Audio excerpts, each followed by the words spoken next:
اعلیٰ حضرت مکہ شریف میں تھے، حج کے لیے تشریف لے گئے تھے اور آپ کی طبیعت علیل تھی۔ ابھی مولانا نے اعلیٰ حضرت کی ایک کتاب کا ذکر فرمایا، مولانا مفتی وسیع الرحمن صاحب نے، العطایا النبویہ الدولۃ المکیہ بالمادۃ الغیبیہ کا انہوں نے ذکر کیا۔ بوڑھا ہو گیا ہوں، ذہن ادھر ادھر چلا جاتا ہے۔ الدولۃ المکیہ بالمادۃ الغیبیہ کا ذکر کیا۔ اعلیٰ حضرت کی طبیعت علیل ہے، بخار کے عالم میں ہیں۔ یہ علماء سو،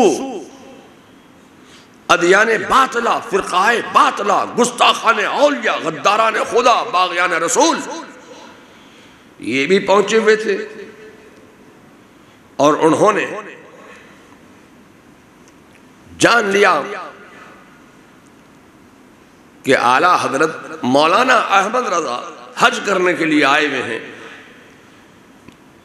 تو علماء مکہ کو کہا کہ ہندوستان سے ایک ایسا مولوی آیا ہے حج کرنے کے لیے جو علم غیب رسول کو ثابت کرتا ہے۔ تو اعلیٰ حضرت کے پاس سوال آ گیا، اعلیٰ حضرت کے پاس سوال آیا،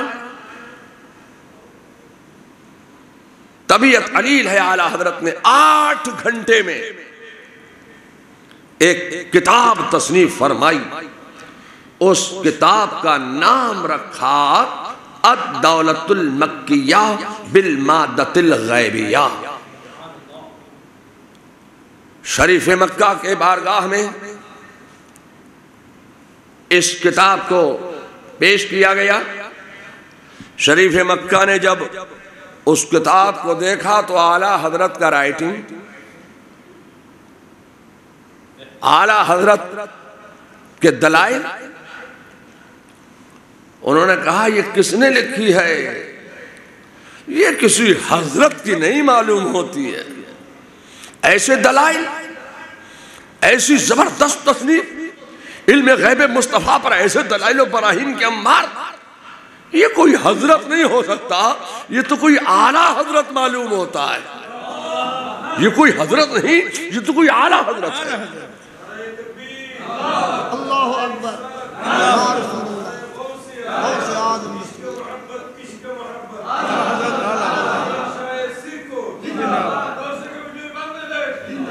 اس وقت تک کسی نے مولانا احمد رضا کو، مفتی احمد رضا کو، علامہ احمد رضا کو، حضرت احمد رضا کو اعلیٰ حضرت نہیں کہا تھا۔ جب اعلیٰ حضرت کی وہ تصنیف الدولۃ المکیہ بالمادۃ الغیبیہ جب شریف مکہ کے دربار میں پیش کی گئی تو انہوں نے سب سے پہلے مفتی احمد رضا، حضرت احمد رضا، علامہ احمد رضا، محدث احمد رضا، مفکر احمد رضا، مدبر احمد رضا کو سب سے پہلے اعلیٰ حضرت کہا ہے۔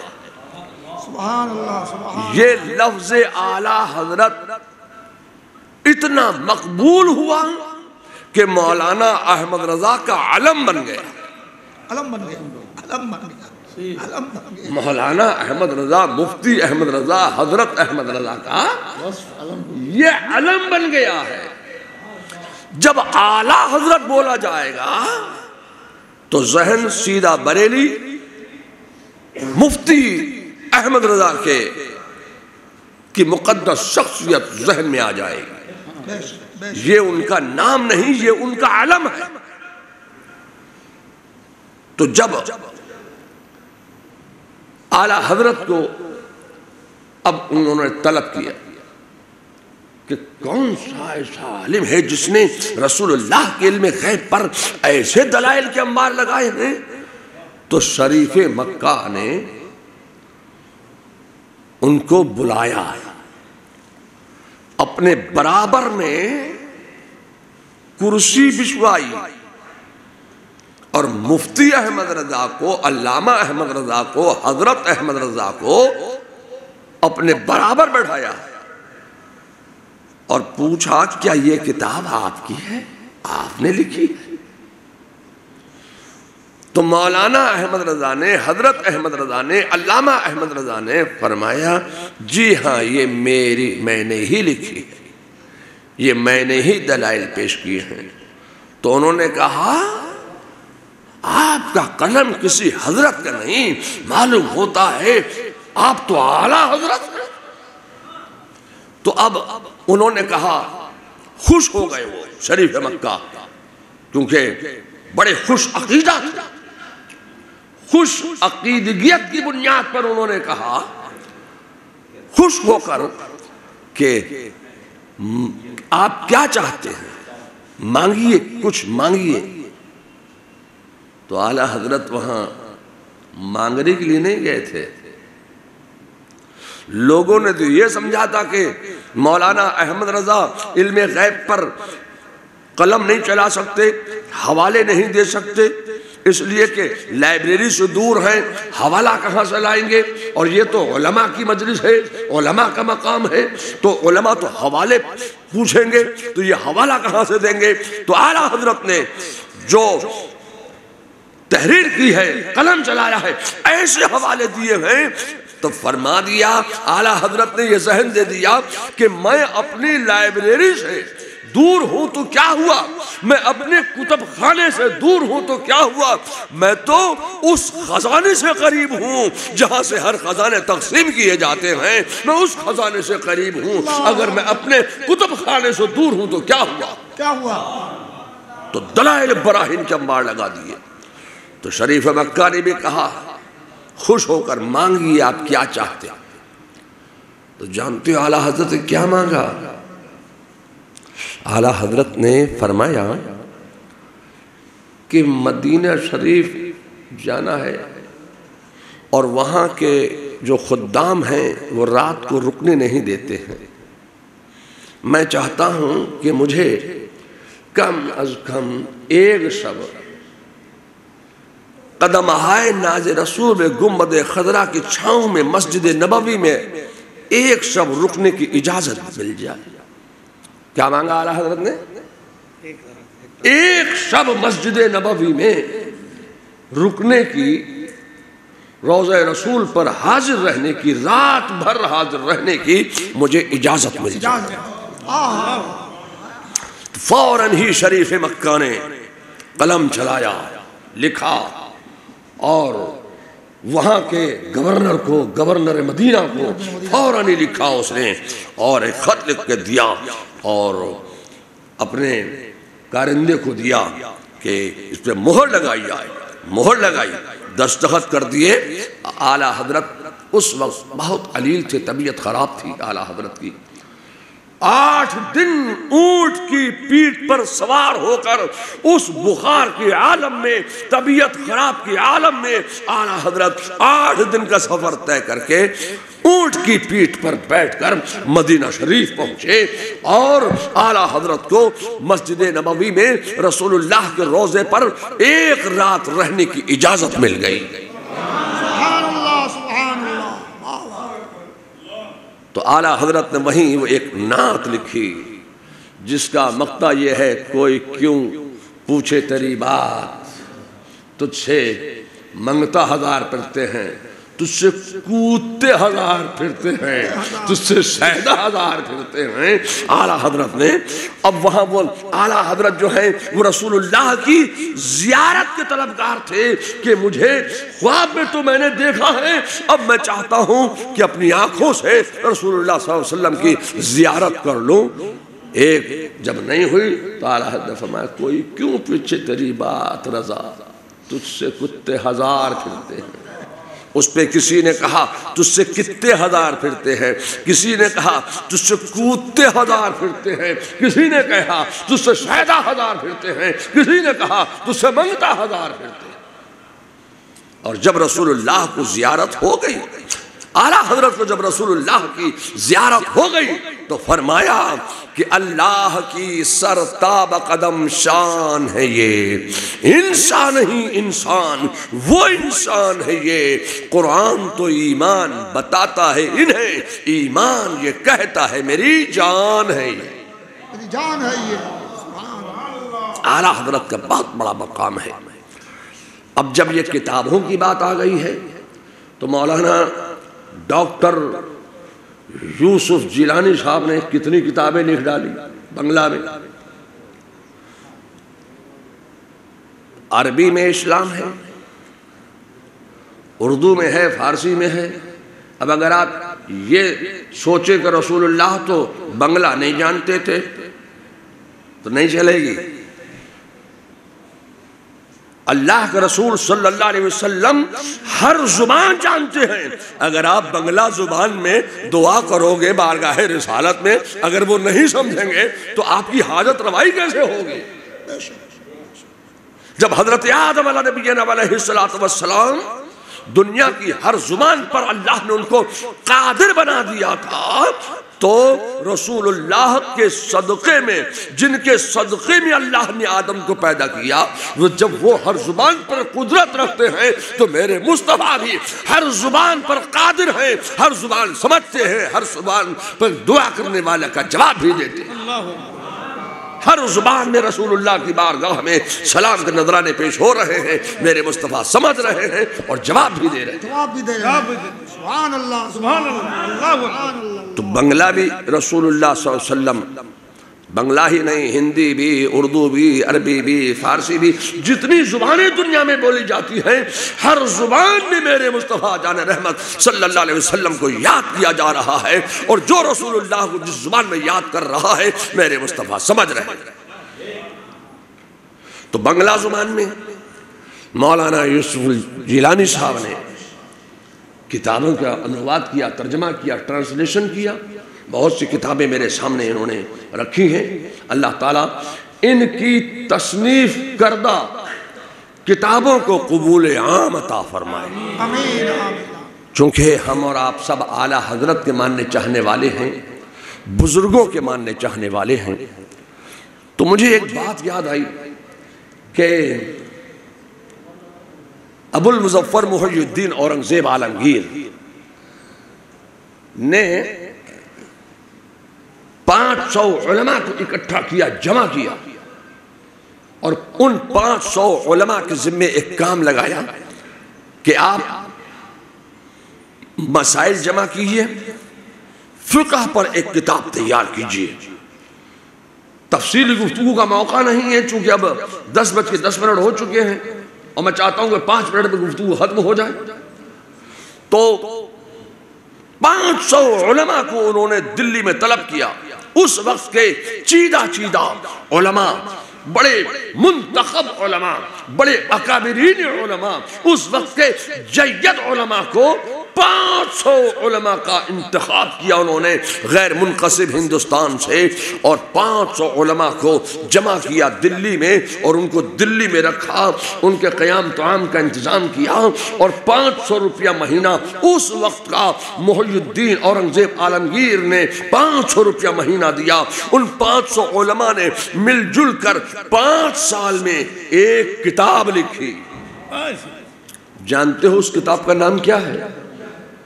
اس کتاب کا نام ہے فتاوی عالمگیری،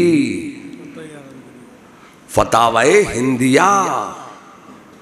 کون سی درسگاہ ایسی ہے، کون سا مدرسہ ایسا ہے جس میں وہ کتاب موجود نہیں ہے؟ 500 علماء نے ایک کتاب لکھی،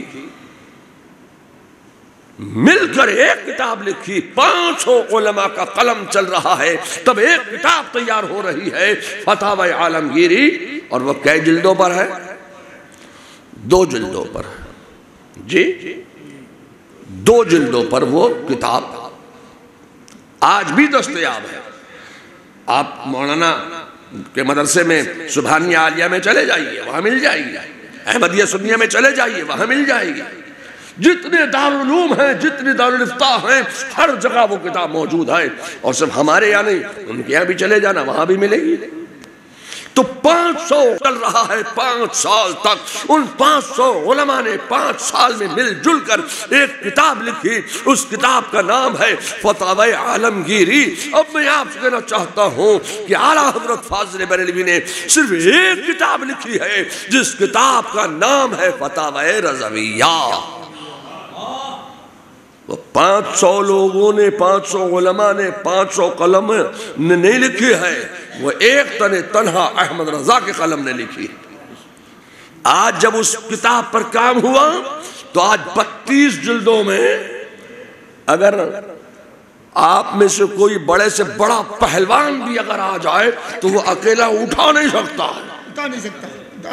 اتنی موٹی کتاب اعلیٰ حضرت نے تنہا.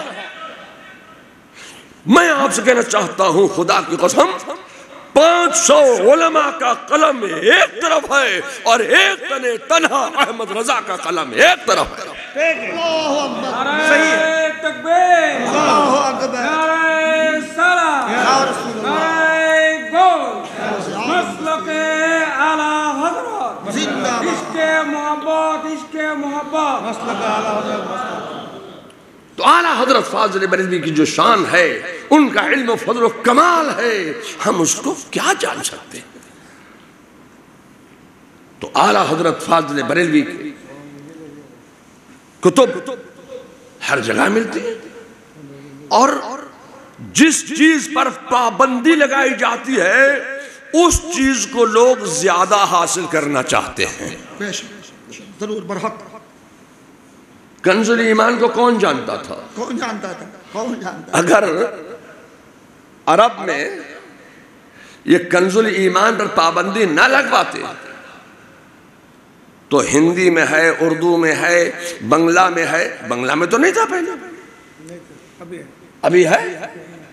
یہ احمدیہ سنیہ کے مدرسین جمع ہوئے، بنگلہ دیش کے علماء جمع ہوئے، اور ان تمام علماء نے مل جل کر ایک کمیٹی بنائی. اس کمیٹی میں مولانا یوسف الجیلانی صاحب کو رکھا اور ان علماء کو رکھا. مفتی عبد المنان صاحب نے اس اعلیٰ حضرت کے قرآن، اعلیٰ حضرت کا کنز ایمان ترجمہ کیا. اعلیٰ حضرت کے قرآن کا اس کا نام رکھا کنز ایمان. اب میں یہاں پر کہنا چاہتا ہوں کہ اعلیٰ حضرت نے وہ کنز ایمان کا ترجمہ تو کر دیا، تفسیر نہیں لکھی. اشرفی رضوی کا جھگڑا بہت لگا ہوا ہے. قرآن کو بھی الگ کر دو، اشرفی الگ کر دو، رضوی الگ کر دو. قرآن جو ہے اور ترجمہ کرنے والی شخصیت کا نام ہے امام احمد رضا، اور اسی اعلیٰ حضرت کے قرآن ترجمہ کنز ایمان پر تفسیر لکھنے والے کا نام ہے مولانا صدر الفاضل مولانا نعیم الدین مراد آبادی اشرفی. رضوی اور اشرفی. تو قرآن کو بھی اشرفی رضوی میں بانٹ دو. یا اللہ، یہ کیسی آپ بات کر رہے ہیں؟ یہ کیسی بٹائی آپ کر رہے ہیں؟ یہ زمین تھوڑی ہے کہ بٹائی پہ چل جائے گی. یہ عقیدہ ہے. میں آپ سے کہنا چاہتا ہوں کہ آپ حضرت سیدنا عبد الرحمن چوروی سے محبت کرو، عقیدت مضبوط ہو جائے گی. حضرت مولانا سید طیب شاہ سرکوٹی سے محبت کرو، عقیدت مضبوط ہو جائے گی. حضرت سیدنا احمد اللہ مہد بھنڈاری سے محبت کرو، عقیدت مضبوط ہو جائے گی. حضرت شاہ جلال سے محبت کرو، عقیدت مضبوط ہوگی. حضرت باجزید بستانی سے محبت کرو، عقیدت مضبوط ہوگی. حضرت شاہ امانت سے محبت کرو، عقیدت مضبوط ہوگی. حضرت خواجہ سے محبت کرو، عقیدت مضبوط ہوگی. حضرت مخدوم الحق پانڈوی سے محبت کرو، عقیدت مضبوط ہوگی. حضرت مخدوم جہانگیر اشرف سمنانی سے محبت کرو، عقیدت مضبوط ہوگی. مگر میں یہیں پر رک کر کہنا چاہتا ہوں کہ اعلیٰ حضرت کی محبت ایسی ہے کہ اعلیٰ حضرت سے جیسے جیسے تمہاری محبت مضبوط ہوتی چلی جائے گی، خدا کی قسم ویسے ویسے تمہارا عقیدہ مضبوط ہوتا چلا جائے. تمام بزرگوں کی عقیدت سے، محبت سے عقیدت مضبوط ہوتی ہے، اور اعلیٰ حضرت کی محبت سے عقیدہ مضبوط ہوتا ہے. میں آپ سے کہنا چاہتا ہوں کہ ہمارے یہاں سلسلے کا کوئی تعصب نہیں ہے، کوئی تعصب نہیں. اگر کسی بھی سلسلے کا مرید ہو، وہ سنی ہے تو ہمارا ہے، ہم اس کے ہیں. سری کوٹی ہو، چوربی ہو، یا مجھ بھنڈاری ہو، چاہے پنڈوا کا مرید ہو، دیوا کا مرید ہو، کچھوچا کا مرید ہو، جس کا بھی مرید ہو، جس سلسلے کا بھی ہو، چشتی ہو، ابوالعلائی ہو، سہروردی ہو، کسی بھی سلسلے کا ہو، اگر وہ سنی ہے تو ہمارا ہمارے یہاں عقیدہ دیکھا جاتا ہے، سلسلہ نہیں دیکھا جاتا ہے۔ اعلیٰ حضرت فاضل بریلوی کا یہ درس نہیں ہے، اختلافات کا پیغام احمد رضا نے نہیں دیا ہے۔ اعلیٰ حضرت نے جو پیغام دیا ہے وہ عشق و محبت کا پیغام دیا ہے، اتحاد کا پیغام دیا ہے، موافقت کا پیغام دیا ہے، محبت کا پیغام دیا ہے، عشق رسالت کا پیغام دینے والے کا نام ہے احمد رضا۔ میں بوڑھا آدمی ہوں، جب بولنے پہ آتا ہوں تو مجھے ہوش نہیں رہتا ہے، بہت اچھا کیا، بہت اچھا۔ تو میں یہ سوچتا یہ ہوں کہ یہ کوئی بہت بڑی محفل تو ہے نہیں کہ اس میں کوئی جوشیلی تقریر کی جائے، یہ ایک مخصوص محفل ہے کچھ کتابوں کا کہ رسم اجرا کے لیے اس محفل کا انعقاد کیا مولانا ڈاکٹر یوسف الجیلانی کے رفقا نے، ان کے احبا نے، تو یہ ایک کتابوں کے اجرا کی محفل ہے۔ اس محفل پاک میں جو کچھ ذکر و اذکار ہوا، جو کچھ قرآن کریم کی تلاوت کی گئی، جو کچھ درود و سلام کے نذرانے پیش ہوئے، ما حضر، یہ سب بارگاہ رسالت میں نظر ہے۔ اس سب کا ثواب اللہ تعالیٰ اپنی رحمت سے جو کچھ ہمیں عطا فرمائے، ہماری طرف سے رسول اللہ کی مقدس بارگاہ کو عطا فرمائے، اور رسول اللہ کے بعد سلسلہ و سلسلہ جمیع اولین و آخرین، انبیاء و مرسلین، انبیاء سابقین، تمام خلفاء کرام، صحابہ کرام، شہداء کرام، شہداء اسلام، شہداء بدر، حنین، یرموک، شہداء احد اور شہداء کربلا، تمام صحابہ، تابعین، تبع تابعین، ان کے نائبین، ائمہ مجتہدین، اولیاء کاملین، سیدنا غوث اعظم، سیدنا خواجہ غریب نواز، سیدنا مخدوم جہانگیر اشرف سمنانی، شاہ برکت اللہ، سیدنا شاہ آل رسول، اور حضرت سیدنا احمد اللہ مجد بھنڈاری، حضرت مولانا عبد الرحمن چوروی، حضرت سید طیب شاہ صاحب سری کوٹی، ان سب کی مقدس ارواح کو اس ذکر کا ثواب عطا فرمائے۔ حضرت شاہ جلال، حضرت سیدنا بایزید بستانی، حضرت سیدنا شاہ امانت، اور جتنے اولیاء کرام یہاں آرام فرما رہے ہیں چٹگان کی سرزمین پر، اللہ تبارک تعالیٰ ان سب کی ارواح کو اس کا ثواب عطا فرمائے۔ اس محفل پاک کو اپنی بارگاہ میں درجہ قبولیت عطا فرمائے۔ اس محفل پاک میں عقیدت و محبت کے ساتھ جو آئے، جو آنا چاہتے تھے نہیں آ سکے، سب کی حاضری کو قبول فرما لے، اور سب کی جان، مال، عزت، آبرو کی حفاظت فرما۔ جمیع آفات، بلیات، آفات ناگہانی، زمینی و آسمانی سے اللہ محفوظ فرما دے۔ سبحان ربک رب العزت عما یصفون وسلام علی المرسلین والحمد للہ رب العالمین برحمتک یا ارحم الراحمین۔